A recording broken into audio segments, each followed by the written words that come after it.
오늘은 기쁨, 감사, 기도라고 하는 제목으로 오늘 데살로니가전서 우리 3장 9절로 13절 말씀을 함께 강해하면서 은혜와 도전을 받기를 원합니다. 우리는 아직 예수를 믿은 지 얼마 되지 않은 갓 태어난, 갓 거듭난 데살로니가 교회를 제대로 돌보지 못한 채 그 아테네까지 멀리 피난 가야 했던 이 바울에게 이 데살로니가 교회가 큰 마음의 짐과도 같았다라고 우리가 지난 시간에 함께 보았습니다. 어떻게 그 교회를 도와야 할지 참 마음이 무겁고 아팠을 때에 그 문제를 해결하기 위해서 우리가 첫 번째 대안이 바로 자신과 함께 했던 이 젊은 이 디모데를 그 교회에 보내는 일이었습니다. 자기에게도 무척이나 중요하고 꼭 필요했던 그 동역자였던 디모데를 그곳까지 파송해서 그들을 돕고 섬기고 세우도록 이 일을 지시하였죠. 사랑하는 여러분, 바울은 이 디모데를 이 데살로니가 교회에 보낼 뿐 아니라 또 함께 밤낮으로 함께 기도하였다고 우리가 보았습니다. 9절 말씀을 한 번 더 눈으로 보시면 우리가 우리 하나님 앞에서 너희로 말미암아 모든 기쁨으로 기뻐하니 너희를 위하여 능히 어떠한 감사로 하나님께 보답할까. 아멘. 여러분, 우리가 앞서 보았듯이 이제 디모데 목사님이 데살로니가 교회를 갔다가 다시 돌아와서 잘 지내고 있습니다라고 하는 좋은 소식을 가져왔죠. 이 소식이 얼마나 기뻤던지 복음이라고 부를 때와 같은 단어를 사용함으로 이 기쁨을 표현했다고 했습니다. 여러분, 그렇다면 그렇게 기뻐하고 즐거워하는 바울이 그 다음 그 기쁨이 바로 무엇으로 바뀌게 되었는지 한번 보시기 바랍니다. 그 기쁨을 감정적인 기쁨으로만 간직하지 않고 바로 하나님께 감사하는 모습을 볼 수가 있습니다. 이 일이 하나님이 행해 주신 일임을 알고 하나님께 감사를 드리며 그 기쁨을 하나님께 드리게 됩니다. 이것은 정말 귀한 정신이라고 말할 수 있습니다. 예수를 아는 저와 여러분에게 있어서는 굉장히 당연한 이치이지만 여러분, 이 원리는 정말로 중요한 원리를 가지고 있습니다. 우리가 경험할 수 있는 온갖 좋은 기쁜 것들이 바로 우리 하나님께서 이 일을 나에게 행하셨다고 믿기 때문에 그 기쁨이 이제 하나님께 드릴 감사의 내용이 된다고 하는 사실이죠. 바울은 하나님이 이 일을 행했다고 생각하고 모든 기쁨으로 인하여 물론 데살로니가 성도에게도 감사를 했지만 하나님을 향한 깊은 감사를 쏟아내고 있습니다. 여러분, 기쁨이 기쁨으로 머물지 않고 하나님을 향한 감사와 찬양으로 옮겨가고 있는 것이죠. 여러분, 우리는 무척이나 많은 감사의 제목을 가지고 살고 있습니다. 그런데 감사보다도 불평을 많이 하는 그런 시대를 살아가고 있습니다. 여러분, 이런 시대에 우리가 경험하는 그 기쁨을 감사의 제목으로 바꿀 줄 아는 이것이 우리 경건의 굉장히 중요한 원리 중에 하나라고 할 수가 있습니다. 여러분, 기뻐하는 것으로 끝내지 않고 그 기쁨을 하나님이 행하신 줄 알고 감사를 표현하는 것, 여러분, 이것이 우리 경건의 첫 번째 원리라고 하는 것입니다. 여러분, 그렇다면 이 감사가 또 무엇을 불러오는지 9절에서 능히 어떠한 감사로 하나님에게 보답을 할까, 어떻게 표현을 할까 이렇게 질문을 하면서 10절을 보시면 주야로 심히 간구함은 너희 얼굴을 보고 너희 믿음이 부족한 것을 보충하게 하려 함이라. 아멘. 하나님을 향하여 기쁨을 감사로 올려드리는 바울이 그 뒤에 다시 뭐라고 말하고 있습니까? 그 감사가 다시 데살로니가 성도들을 위한 기도로 바뀌고 있는 것을 보게 됩니다. 여러분, 아주 자연스러운 순환이라고 할 수가 있습니다. 우리에게 주어지는 그 기쁨을 인간적인 기쁨으로만 끝내는 것이 아니라 하나님이 주셔서 참 감사하다라고 하는 마음이, 하나님을 향한 감사와 찬양이 우리 안에 막 일어난 다음에 그 감사함에 이렇게 있다 보니까 어떤 것이 드는 것이죠? 또 다른 이들을 위한 하나님께서 내게 주신 그 감사와 이 기쁨을 누려야 될 지체들이 눈에 보이기 시작하는 것이에요. 그러니 당연히 기도하게 되는 것이죠. 다른 데살로니가 교회 성도를 위한 기도를 불러오게 돼요. 이렇게 계속 반복되는 것입니다. 즉 하나님이 행하신 일에 대한 감사를 드리다 보면 하나님이 해주실 것에 대한 기도와 간구가 우리에게 나오게 되는 것입니다. 사랑하는 여러분, 신앙생활을 하는 이 순환 고리가 저와 여러분에게 계속 잘 유지되는 것이 우리의 건강의 원리인 줄 믿습니다. 우리에게 기쁨이 감사로, 또 감사가 하나님이 행해 주실 것에 대한 간구로 바뀌고 있는 것, 여러분 이러한 건강한 신앙생활 하시기를 바랍니다. 사랑하는 여러분, 특별히 우리 교회가, 한국 교회가 드리는 보편적인 기도에 대해서 조금은 안타까운 부분이 있습니다. 무엇이냐면 하나님께 간구하기 전에 하나님께 대한 감사의 내용이 좀 적다라고 하는 내용입니다. 감사가 지금보다 훨씬 더 많아지면 좋겠지만 하나님을 향해서 우리의 소원과 이 간구를 아뢰기 전에 먼저 이 감사가 선행되어야 함을 여러분 잊지 마시기 바랍니다. 여러분, 하나님이 여러분에게, 저와 여러분에게 어떤 분이십니까? 모든 것 지으시고 창조주이시고 공급해 주시는 분, 네, 언제나 맞죠. 그러나 여러분, 오늘 하나님이 저와 여러분에게 어떤 분이셨습니까? 하나님의 자비로우심과 긍휼과 사랑을 여러분 경험하셨습니까? 그렇다면 감사하시기 바랍니다. 여러분, 그 감사가 있는 이가 기도하게 되는 것입니다. 그 감사를 아는 사람이 주님을 예배한다고 하는 사실을 우리는 경험할 수 있습니다. 이 험한 세상에서 우리의 피난처시고 우리의 도움이시고 나의 참 힘이시고 환난 중에 만날 큰 도움이죠. 방패요 산성이시다. 많은 신앙의 선배들이 했던 시편의 기록 중에 하나입니다. 온 땅과 하늘에서 정말 주님만이 저와 여러분의 사랑이요 기쁨이라고 고백할 때에 우리에겐 감사가 넘치게 되고 그 감사가 우리로 하여금 기도하게 된다는 것이죠. 여러분, 이러한 고백들이 저와 여러분의 이 기도의 골방에서 더 풍성하게 나오게 될 줄 믿습니다. 주님 앞에 우리가 딱 앉아 있을 때, 주님, 제가 이런 것들이 필요합니다. 이런 것들이 해야 됩니다. 우리가 원하는 어떤 제목들을 먼저 아뢰는 것이 아니라 하나님이, 주님이 제게 하신 그 일, 그분이 어떤 분이신지, 그분이 저와 여러분에게 행해 주신 것이 무엇인지에 대한 고백, 여러분 이것이 우리의 기도를 풍성하게 만든다고 하는 사실을 기억하시기 바랍니다. 바울에게서 보는 것처럼 하나님이 행하신 일에 대한 감사가 하나님이 행해 주실 것에 대한 간구로 자연스럽게 이 전이 되는 그런 기도가 저와 여러분에게서도 나오게 될 줄 믿습니다. 여러분, 한국교회의 큰 장점은 기도라고 할 수 있습니다. 특별히 주님의 이름을 삼창하시는 경우도 많고 한 번 부르시는 경우도 많고 큰 목소리로 부르고 기도하는 이 기도의 모습은 대한민국의 기도라고 말하죠. 여러분, 정말 좋은 유산입니다. 우리 귀한 믿음의 선배들이 하나님께 부르짖는 기도, 그렇게 하나님을 향하여 큰 소리로 외치며 우리의 간구의 내용을 털어놓고 많은 경우 우리가 회개하는 이 경험들을 많이 하게 되죠.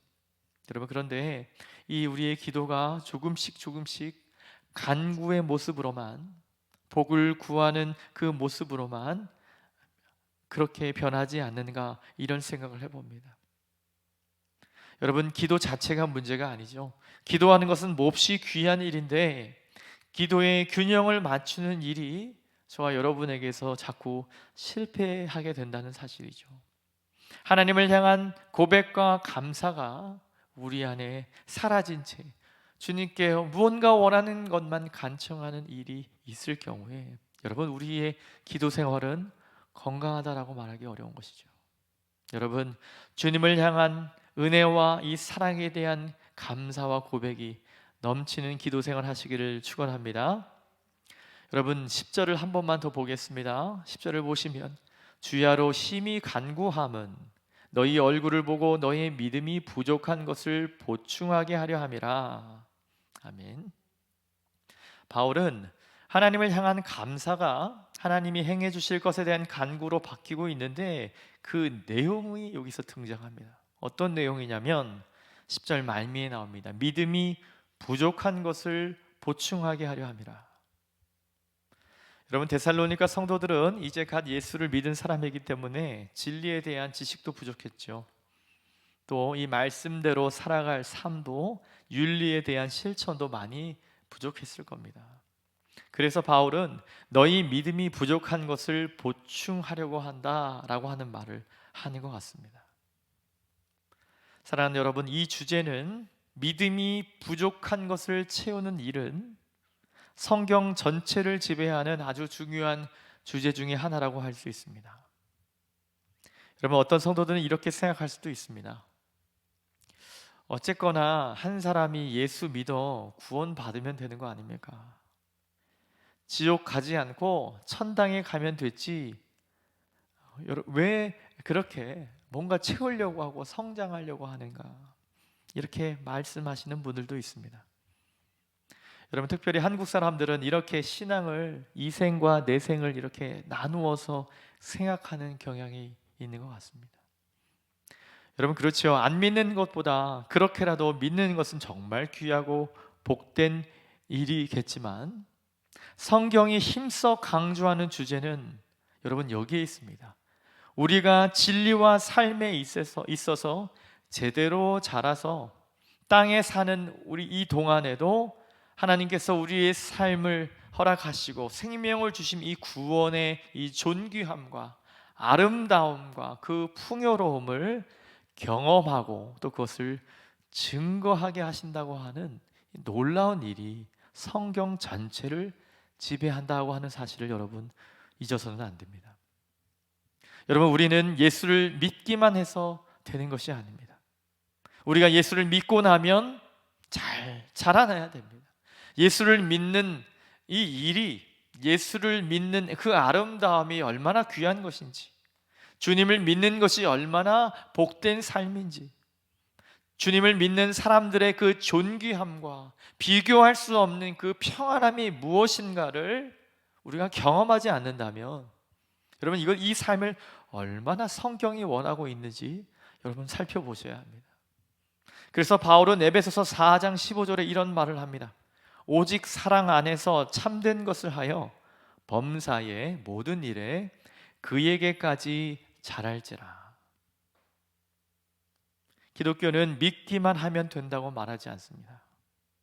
우리가 믿고 나면 예수님처럼 되기를 성경은 말하고 있습니다. 또한 다른 본문을 보면 그냥 예수처럼이 아니라 에베소서 4장 13절을 통해 보면요 그리스도의 장성한 분량이 충만한 데까지 이르라. 여러분 이것이 이 장성한 분량이 충만한 데까지 저와 여러분들을 기대하고 있다는 겁니다. 그저 우리가 예수 믿어 천당에만 속 들어가는 것이 아니라 예수님의 형용할 수 없는 그 아름다움이 저와 여러분의 삶에 묻어나는 것을 원하고 있다고 하는 사실입니다. 그분이 우리 모두의 머리이시고 우리가 예수님의 몸을 구성하고 있기 때문에 주님이 장성한 그 일에 가셨기 때문에 우리도 장성하기로 부름받고 있다고 하는 사실입니다. 사랑하는 여러분, 이것은 저와 여러분의 자질의 문제가 아닙니다. 예수께서 십자가에 달려 돌아가실 때 저와 여러분을 다 데리고 가고 싶어 하시는 그 지점이 바로 장성한 분량이라고 하는 겁니다. 여러분, 예수 믿고 나아가는 그 삶에 끝까지 견디고 주님이 저와 여러분을 그 분량에까지 이르게 하신다는 것입니다. 그만큼까지 되도록 부여한 값이 주님께서 다 지불하셨다는 것입니다. 그러므로 저와 여러분이 노력해서 거기까지 가야 된다는 것이 아닙니다. 중요한 것은 우리가 자라야 한다는 것입니다.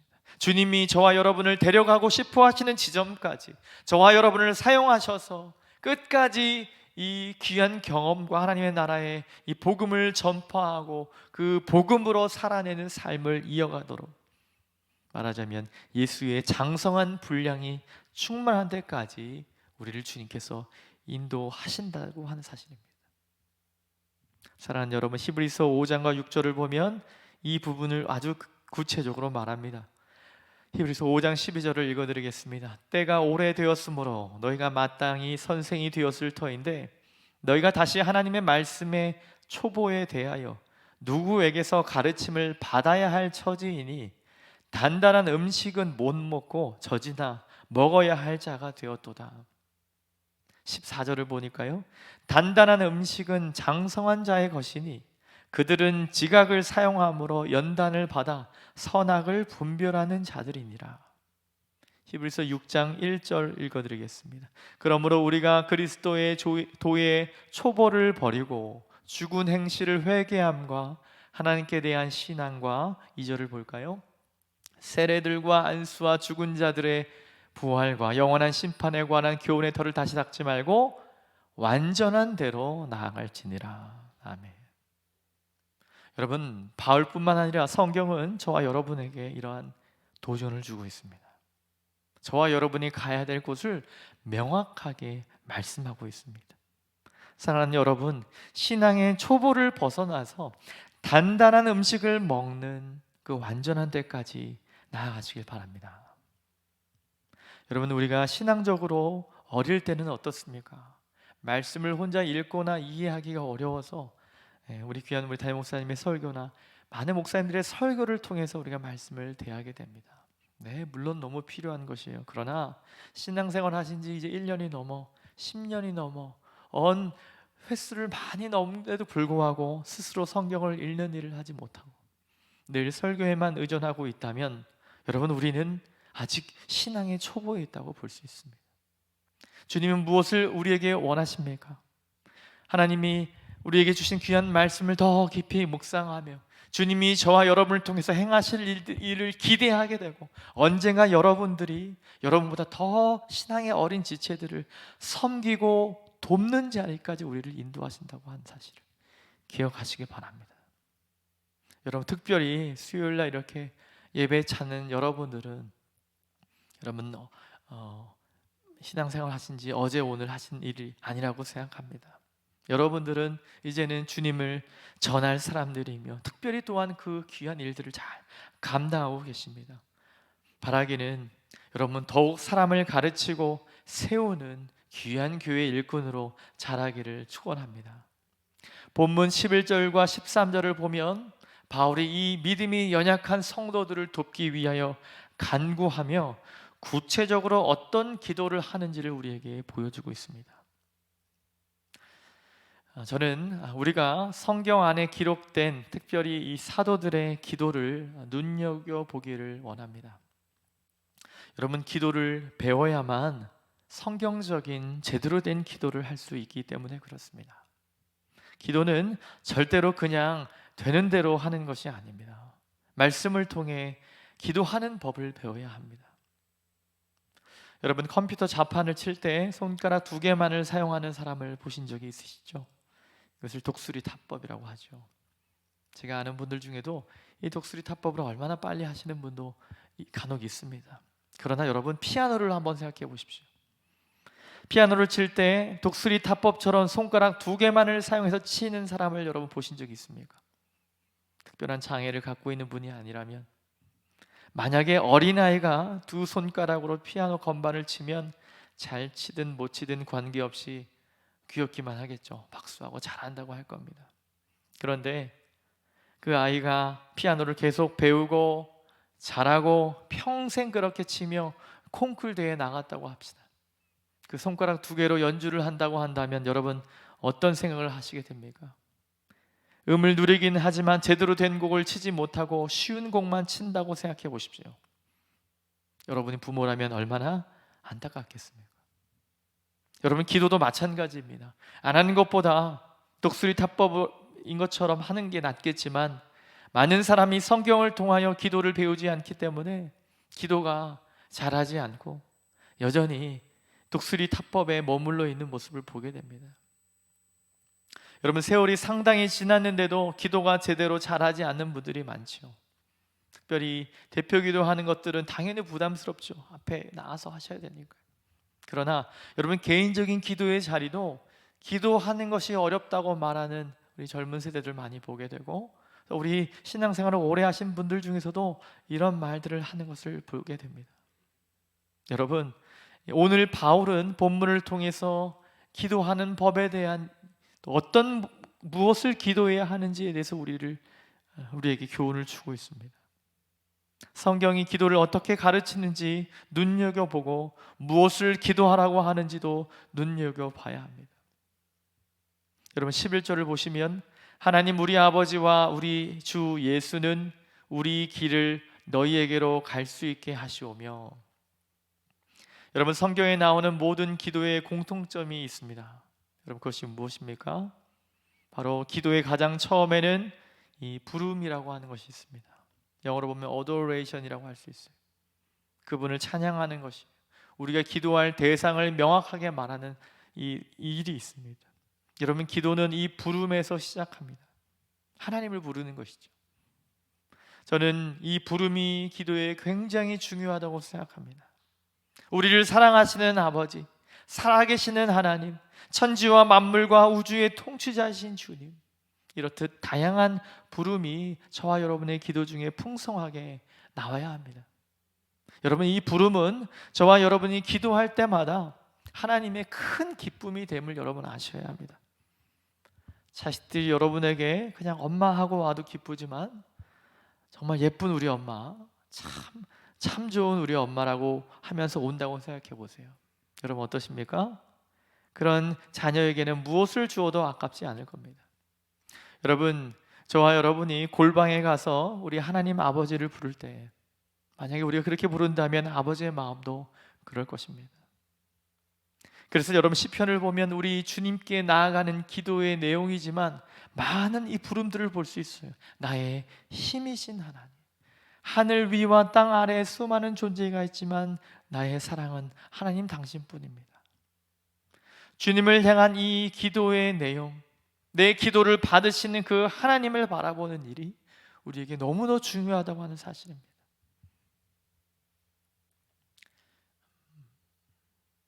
저는 이 기도에 관한 묵상을 하면서 우리 기독교의 기도와 교단과 다른 신념의 기도와 무엇이 다른가, 이런 생각을 해봤습니다. 내용으로 간추린다면 다 비슷비슷한 내용이죠.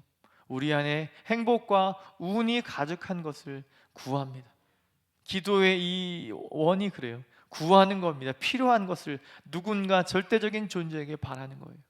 그런데 우리 주님께서 기도를 알려주셨고, 또 많은 사도는 이 기도의 제일 첫머리에 우리가 하는 기도의 대상을 명확히 합니다. 우리는 우리 하나님 앞에 우리 주님께 기도한다고 하는 사실입니다. 여러분, 또 빌 브라이트 목사님의 이 네 가지 기도의 순서와도 동일한데, 첫 번째는 주님을 부름에 있습니다. 여러분, 가난하고 또 힘들고 고난 가운데 주님을 어떻게 부를까요? 고난 가운데 찾아오시는 주님, 이렇게 우리의 기도가 시작되지 않겠습니까? 여러분, 정말 함께 하시고 살아계신 그 주님께 우리의 기도로 나아갈 땐 반드시 그분이 여러분에게 어떤 분이신지를 먼저 고백하시길 바랍니다. 그분이 저와 여러분에게 오늘 어떤 분으로 다가오십니까? 기도를 자꾸만 기브 앤 테이크로 여기지 마시고, 기도를 통해 여러분 하나님을 더 깊이 경험하시기를 바랍니다. 하나님을 찾고 부르는 이 부름은 기도에서 꽃과 같습니다. 그 부름이면 사실 족할 수 있어요. 내 기도할 수 없는 형편 가운데 주님께 찾는 그 기도를, 아버지를 부르는 그 기도를 우리 주님께서 듣지 않으실까요? 여러분, 하나님을 부르고 우리의 기도는 그 완전하신 그 하나님 앞에 우리의 연약함을 고백할 수밖에 없게 되는 것이죠. 그래서 confess라고 하는 우리의 고백을 하게 돼요. 주님, 그렇게 성실하게 내 삶 가운데 다가오시지만 저는 주 앞에 보여드릴 것이 없습니다. 늘 인내가 없어서 화를 먼저 내고 늘 연약함이 제 안에 어마어마하게 많습니다. 오늘 내 삶이 얼마나 어려운지 모릅니다. 주님 저 용서해 주세요. 여러분, 이 주의 고백과 우리의 고백이 있은 다음에 어떤 것이 우리 안에 있습니까? 주님이 우리를 이렇게 안으시죠. 괜찮다고 하시죠. 여러분, 그래서 우리 안에 감사가 시작되는 거예요. 당연히 이 감사가 있고 난 다음에 오늘 바울이 보여줬듯이 무엇이 시작되는 것이죠? 흔히 우리가 기도라고 하는 그 간구가 그 다음에 시작되는 겁니다. 내 죄에 대한 이 모든 값을 주님께서 해결해 주심의 믿음이 와 닿으니 내 안에 감사가 넘치는 거예요. 이 감사가 우리로 하여금 간구하게 된다는 것이죠. 여러분, 사도 바울은 오늘 본문 12절에 보니까 기도의 내용의 이 이야기를 우리에게 보여줍니다. 또 주께서 우리가 너희를 사랑함과 같이 너희도 피차간과 모든 사람에 대한 사랑이 더욱 많아 넘치게 하사. 바로 바울의 간구는 바로 사랑을 위한 기도였습니다. 데살로니가 성도들의 사랑을 위해 기도하는데 여러분 잘 보십시오. 그냥 사랑이 많도록 기도하는 것이 아니라 피차 간에, 피차는 나와 이 사람 간에죠. 서로 간에, 그리고 성도들 간에, 그리고 서로 한 걸음 더 나아가서 모든 사람을 사랑하도록 기도합니다. 사랑이 풍성하게 넘쳐나도록 기도하고 있습니다. 사랑 여러분, 사랑을 하는데 어떻게 합니까? 우리는 마음에 드는 아주 소수에게로부터 시작되죠. 대상이 굉장히 좁혀져 있다가 주님께서 우리를 지도하시고 우리의 신앙이 자라면 자랄수록 우리의 기도가 어떻게 되죠? 사랑의 너비가 넓어지게 되는 거죠. 조금씩 우리 가정을 넘어서 우리 교회와 우리 교회를 넘어서 한국 교회를 넘어서 내가 알지 못하는 많은 이들에게까지 우리의 기도가 넓어지는 것을 볼 수 있어요. 거기 안에 어느 순간부터인가 우리를 핍박하고 우리에게 못 살게 구는 원수도 포함되게 되는 것이죠. 처음에는 사랑하는 대상이 제한이 있을지라도 세월이 흐를수록 대상의 범위가 넓어지면 원수도 사랑하게 되는 것이죠. 여러분, 날 실망시켜도 믿어주고 마음을 아프게 해도 기대하고 기다려주고 지지해주고 붙들어주는 사랑이 있다고 생각해 보십시오. 그 귀한 사랑을 우리가 받았다면 우리는 그 사랑을 닮아가게 되는 것입니다. 사랑이라고 하는 것, 우리가 경험하는 사랑이라고 하는 것은 다 자기중심적이고 이기적일 수밖에 없지만 정말 순간 예수 그리스도의 사랑이 내 안에서 조금씩 커질 때에 주님께서 원하시는 분량에까지 우리가 나아가게 되는 것입니다. 세월이 흐르면서 더해가는 이 믿음의 사랑을 경험하시는 여러분 되기를 바랍니다. 사랑하는 여러분, 오늘 2022년 이제 11월을 지나고 있습니다. 또 한 해 한 해 나이를 먹어가고 또 몸이 아파오지만 그래도 힘주셔서 오늘 이렇게 힘껏 사셨죠. 여러분, 오늘이라고 하는 이것을 선물이라고도 말하고 복이라고도 얘기합니다. 그렇다면 저와 여러분에게 하나님이 주신 이 하루라고 하는 복은 어떤 의미가 있는 것인가요? 한 목사님이 이런 말씀을 하십니다. 우리에게 사랑할 시간을 하루 더 주신 것이다. 우리의 사랑은 어떻게 표현되는 것이죠? 바로 그 지체를 향한 사랑의 기도로 나아가게 되는 것입니다. 세월이 갈수록 아름다움과 이 존귀를 더하는 그런 삶을 사시기 바랍니다. 주님이 기회를 주실 때 최선을 다해 섬기고 후회 없이 주님이 허락하시는 일을 잘 감당하시기 바랍니다. 마지막 13절을 보십시오. 너희 마음을 굳건하게 하시고 우리 주 예수께서 그의 모든 성도와 함께 강림하실 때에 하나님 우리 아버지 앞에서 거룩함에 흠이 없게 하시기를 원하노라. 아멘. 여러분, 바울은 현재만을 위해서 기도하지 않고 미래를 위해서도 기도합니다. 예수님이 반드시 오실 것인데 그날 그분 앞에서 거룩함에 흠이 없도록, 그분 앞에서 조금의 부끄러움도 없기를, 그들이 그렇게 세워지기를 기도하고 있습니다. 기도의 제목들이 현재에만 있는 것이 아니라 미래에도 있다고 하는 사실, 여러분, 이것이 간구의 신비입니다.